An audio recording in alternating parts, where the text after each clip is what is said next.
Update 28 is out, and I've been waiting for a while for the sun to go down so that we can look at one of the best new features that arrived with this update. Our outposts and our enclaves are now lit up at night throughout Providence Ridge, which is our newly updated map, but also all the other maps have this feature too. Valkyrie Entertainment went through nearly 170 sites on the map to give them internal lighting and make them look like somebody actually lives there, which is a really nice visual upgrade to the game, and so I'm excited to check it out. So this place up here isn't extremely accessible. Oh, there's a feral. Of course there's a feral. Of course there's a feral. There's always a feral. Okay, so right now, the world is being lit up by my headlights. But let's head up to the church and look at that! Doesn't that entrance look inviting now?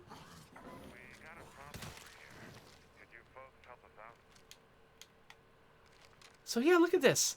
I'll turn off my flashlight and come in here because this place is so pretty. And look at this. So not only does this outpost get some new lighting and stuff, but they've really outfitted it to make it look like people live here. It's not just the lighting. The lighting is probably the most notable difference, because the thing that people would always call out to us when they were sort of talking about the way that enclaves and outposts looked was the fact that they were dark. Made them seem like people didn't live there. Made them seem like, it just didn't feel quite as natural as a place, a lived-in place with humans in it should have some lights. So the lights were the most important thing, but in adding the lights, of course, Valkyrie needed to go through and furnish the map with places to put lights and justifications for the lights. And so they went further, and they actually made these places look like a place where somebody might live. So this is got this beautiful graffiti on the back, right behind the podium. There's all kinds of little touches here that make it feel like, oh yeah, this was a church. But now there's kind of something else going on here, and it really sort of helps tell the story. I'm going to head up this direction because I'm really close to finishing my bounties with the newly re-released Stay Frosty pack. So I want to go up and see Cache Beaumont, but on the way, we should stop by the Jerk Chicken Shack and see what that place looks like with the new lighting update. So let me run back to my car. You will notice that my car is highlighted differently on the minimap. As I'm approaching it, you can see that red disc there. That is also one of our new features that we've just added. Okay, let's take care of these zombies before I get in the car. This character gets tired pretty fast. He's still pretty inexperienced, I think, if I'm remembering who I'm playing. Yep, I haven't leveled up any of his skills yet. So, oh, wait a minute. Let's complete this bounty.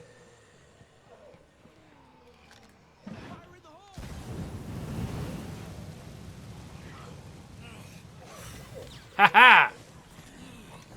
Oh, suddenly there's a bunch of zombies around me. Ah, what the? You stop that. Of course, yeah, the armored zombie's immune to fire. That was something we actually originally didn't ship with.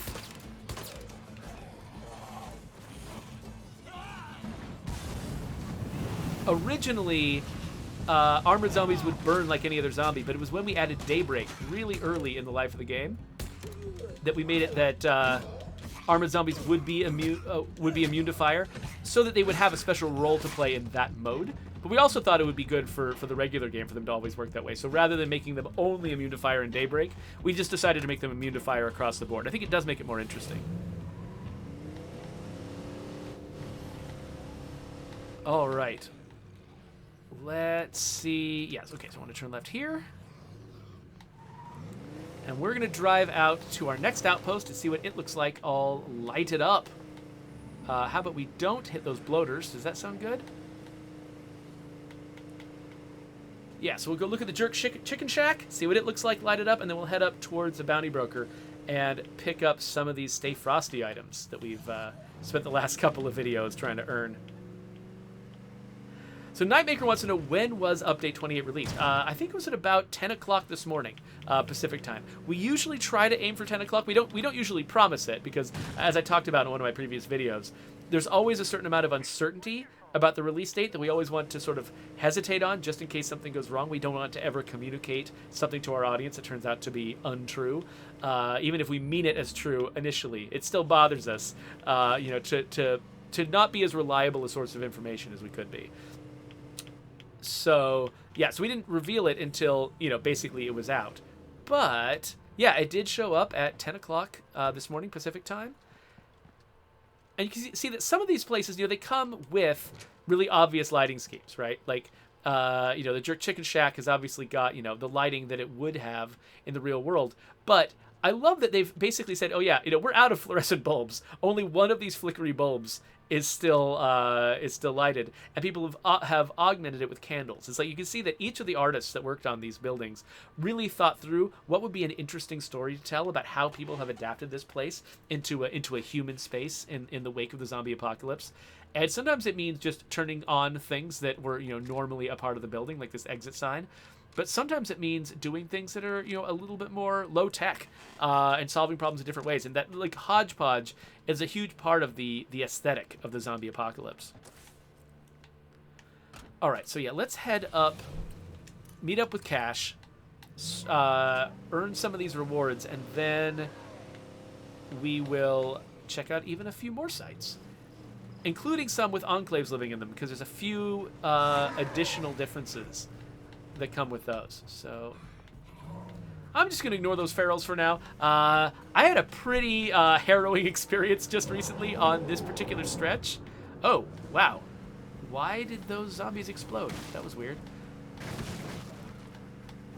But yeah, it was, oh yeah, right there. It was those two juggernauts and that feral that gave me a problem in another video. The thing is, I'm probably gonna release this video to YouTube before I release the video where I got in trouble with those juggernauts. So you'll have to see that later on. If you're watching this later on YouTube, most likely. Because I'm probably going to try to release all of my Update 28 videos a little bit later today once I've had time to make thumbnails for them and stuff. Just because, today is the day when it's out. Today's the interesting day to see these videos. And then I'll worry about my sort of, my normal long-term lion's share playthrough. I'll worry about those videos, the sort of the normal videos a little bit later on. Lately, I've been releasing them every other day. I used to release a State of Decay video every single day, but that was when I had more time to stream. And lately, that time has been a little bit harder to come by. So I've slowed down my cadence. I'm only doing, 3 or 4 of those videos per week instead of 7 of those videos per week. Okay, I passed probably the best turnoff, but we'll find a turnoff. Kind of overshot. You can probably see me sort of turning the camera and looking for the turnoff, probably at a point after I had already passed the good place to turn off. Really? Is that? Oh, that looked a little bit more like a gentle slope to me. I guess it's not. Am I just going to completely forget how to get to the bounty broker? Can I go up here? Okay, yes, I can. Finally, making some progress. There we go. This is the road I wanted to be on.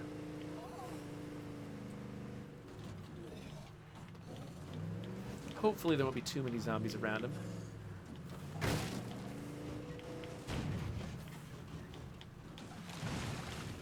Hello there, Mr. Beaumont. Okay, yeah.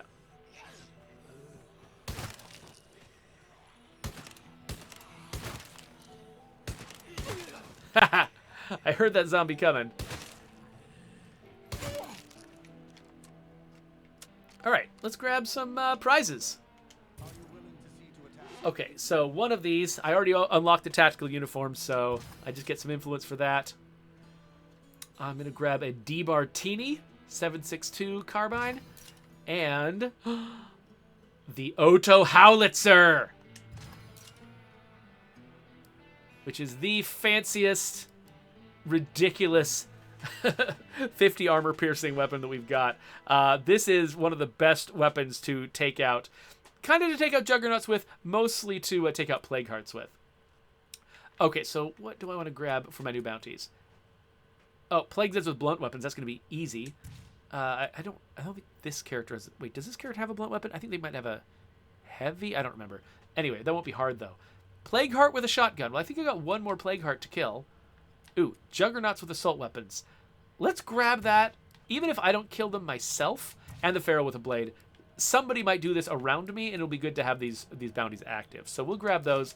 Those are going to be a little harder to get than some of the other ones. Let's see, what I have? Oh, I've got a blade with this character. That's right. Okay, so if I run into a Pharaoh, maybe I should fight them in melee so that I can try to get that bounty. Let's head up here to this this gas outpost and see what it looks like in Update 28.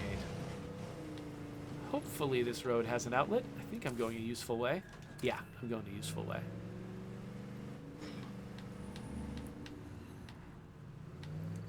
Well, Cogs, every time I dissatisfy you with a choice that I make, it actually warms my heart just a little bit. I exist to disappoint you. So, because my philosophy in life is if something's inevitable, just lean into it and enjoy it. And so, if disappointing you with everything I do is inevitable, then I might as well just make it part of the fun of my life.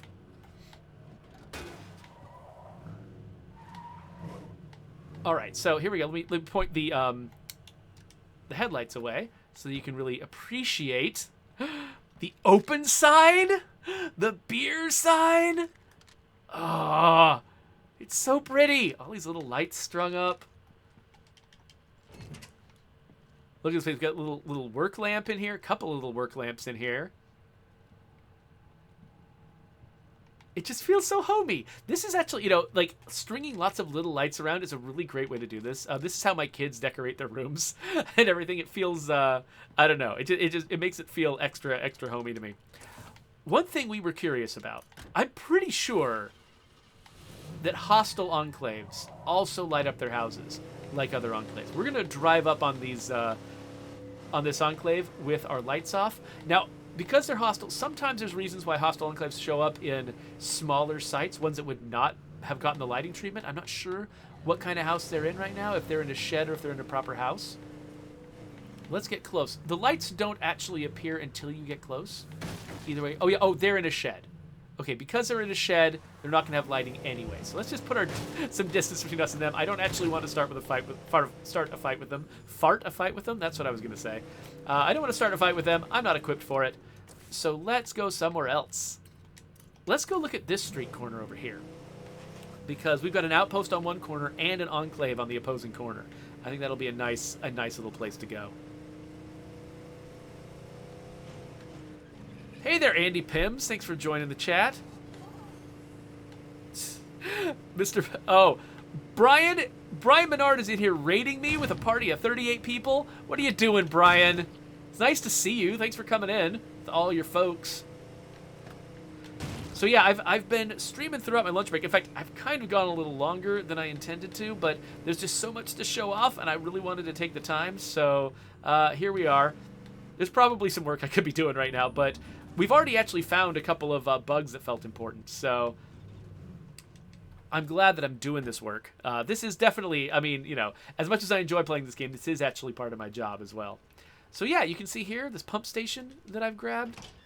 It's all lit up on the inside too. This is even one of the smaller ones, right? This isn't exactly like a big fancy house where you'd expect a bunch of lights, but look at this, like, this dangling light bulb. Like, the ways that they've decided to light these places are so cute and clever, But yeah, this one, it's right across the street from this enclave. We should go over there and see what they look like.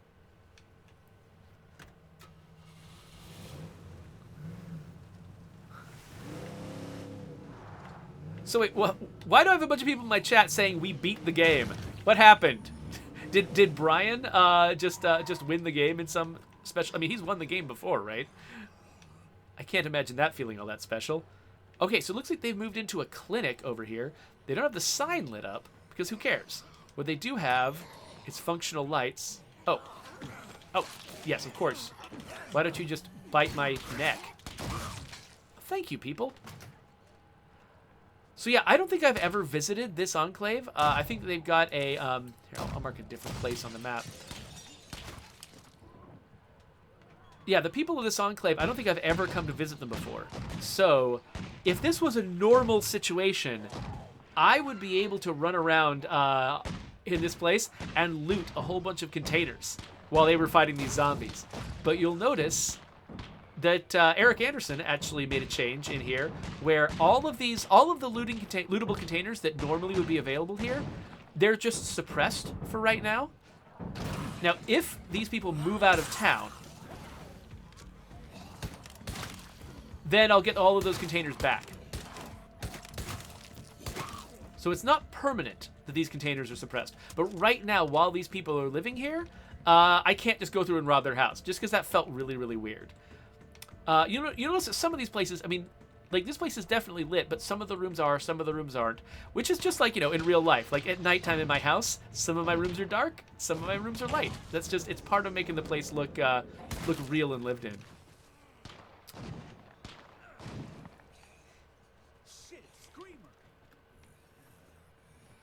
Oh, so Airy Twitch says that they've got some really cool trash barrel fires at the Oasis, and wanted to say thank you to the Undead Labs team for making all of these like lighting upgrades and stuff possible. Yeah, and especially to the Valkyrie team for them having done, you know, most of the work in this area. Okay, so I want to go up that way, which means I've turned the wrong direction. So let's turn around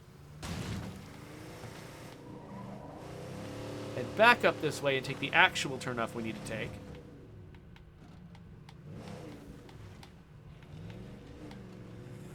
So Cog says that he approves of the Enclave loot change. Well, now I'm disappointed. I had hoped that the Enclave loot change would actually make you unhappy, Cogs, and now that I've made you happy, I feel like we should probably go back and regress it. And not put in an option to turn it back on.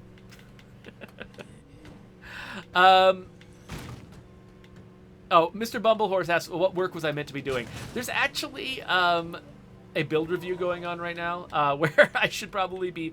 I mean, I've kind of, you know, the team that is doing the build review, they are doing really well. They're on autopilot. They don't actually need me looking over their shoulders. They've got a lot of really good you know, people on that team looking at their work. So I could be watching a build review of some of the ongoing future update work that we're doing, but I decided to spend this time with you all instead because I'm already getting a lot of really good feedback, and we've even found one pretty serious UI bug during this stream. So I think this is time well spent. So yeah, so I've got this power outpost here. This is actually the same one that I showed off on the official Undead Labs stream. Though in that one I had also claimed this cell tower just to make them look good together. This was like Brian Rouleau called this one out as being a particularly good spot because we have these two outposts that are right next to each other. And if you claim them both, they look like they're sort of festively lit up together.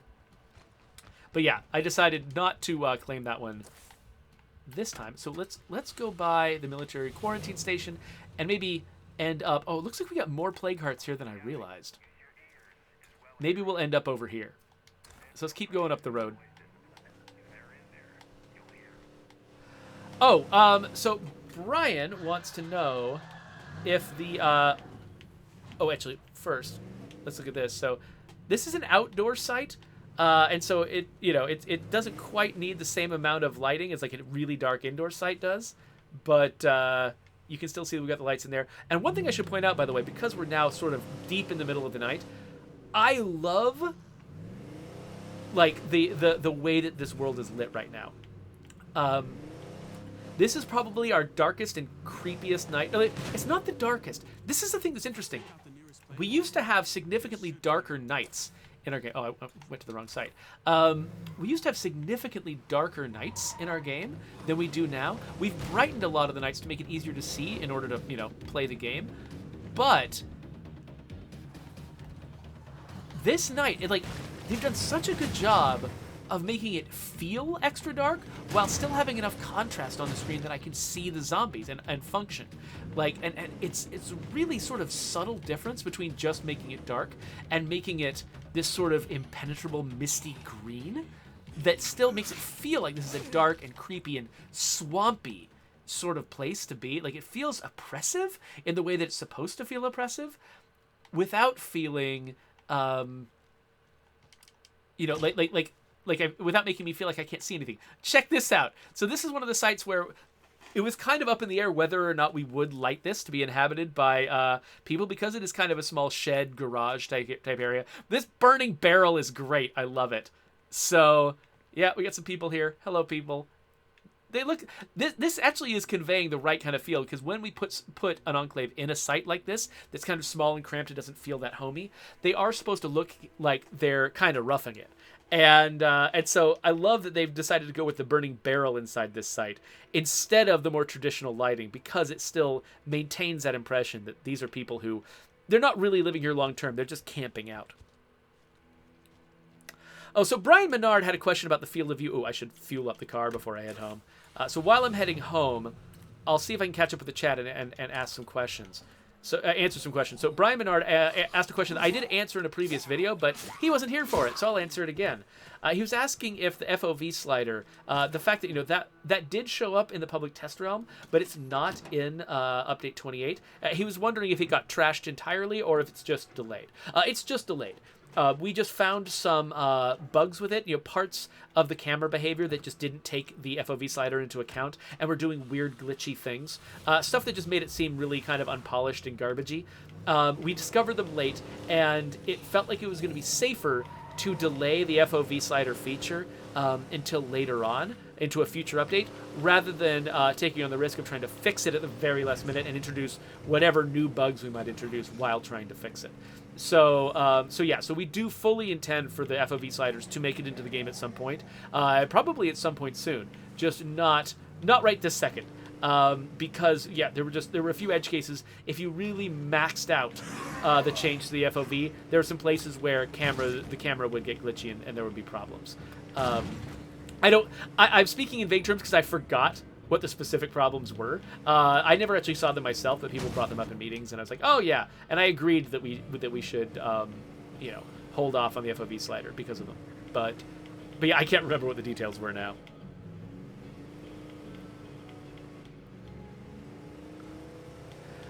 Andy Pim says, damn, you need a car to go everywhere. Yeah, that's just part of this game being set in the United States, where you generally need a car to go everywhere. It's there are a few places where you can make it without a car. I actually, for a long time, didn't use a car to go to work because we have pretty decent mass transit, at least for my neighborhood. Getting from my neighborhood to downtown Seattle isn't bad at all. But that's not universal across the board in this area, and so I feel actually kind of lucky that I'm situated as well as I am, considering. All right, so let's take out a couple of these zombies. Brian Menard was complimenting my aim earlier, but I think unjustifiably, considering how many times I'm shooting wide on these zombies. Oh yeah, so Lily's Apple, your infestations, if you're seeing a problem where an infestation looks like it's supposed to be cleared, but you're still seeing the green splotch on the map, that is a bug with the UI. The infestation did clear, and it's not counting as an infestation anymore. We just messed something up when it comes to turning off the UI that tells you that there's a splotch there. So if you actually leave your game and come back, all of those fake splotches that are left over from infestations that you tried to clear and something went wrong, those will all go away. The infestations are gone.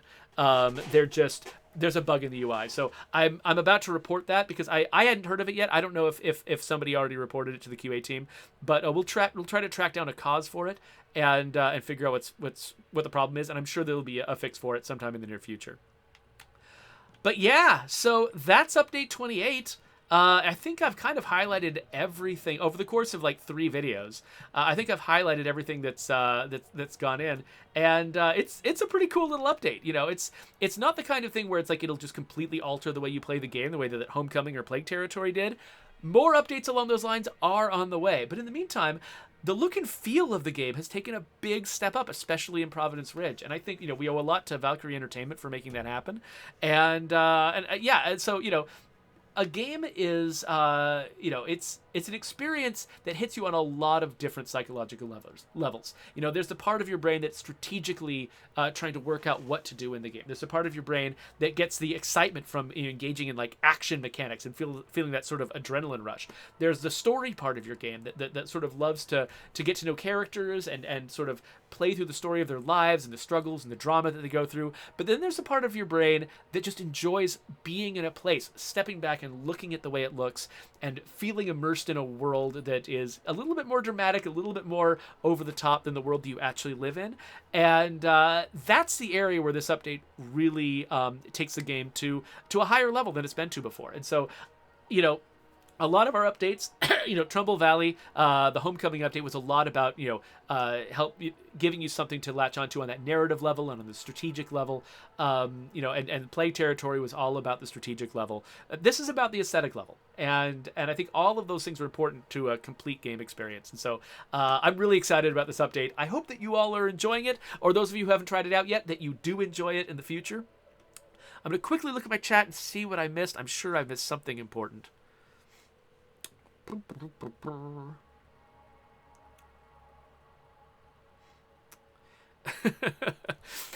So, by the way, I'm not sure if Brian noticed. Mr. Bumblehorse is joking about the fact that Brian Menard tends to collide with obstacles rather than hitting the brakes on his car. And I did actually get a character in one of my communities that was named No Brakes Menard, which I thought was pretty fun. I'm glad that popped up for me. It only popped up on my dev kit, so I can't. It's not going to be a long-term part of my game because on my dev kit I just tend to spawn new communities and kill them again, and spawn new communities and kill them again, because I'm always using that dev kit to try to explain very specific features. That's not where my long-term play is. But I would love it if I someday got No Brakes Menard in one of my actual sort of communities I play with my own account at home. Kimsa Bimsa says it is odd to see me without glasses. Yeah, so I've said this in several videos. I actually drove my car over my glasses, and so I'm waiting until January when we're going to have some upgraded insurance so that I can pick up a new pair. In the meantime, I'm just kind of flying a little bit blind, but that's okay. And so Arco B Gamer says, I'm going to play this game later. So good luck everybody who dives into the game again. Some of you probably for the first time in a while, because whenever we release an update, there's a lot of folks who have moved on to other games who come back just to see the update. So I hope you folks enjoy it, and I think we'll wrap it up here because I really should get back to work. So anyway, if you want to subscribe to my channel, I'll stick a button there for you. I'll put some links to other State of Decay videos if you want to see those. And yeah, update 28. Pretty excited about it.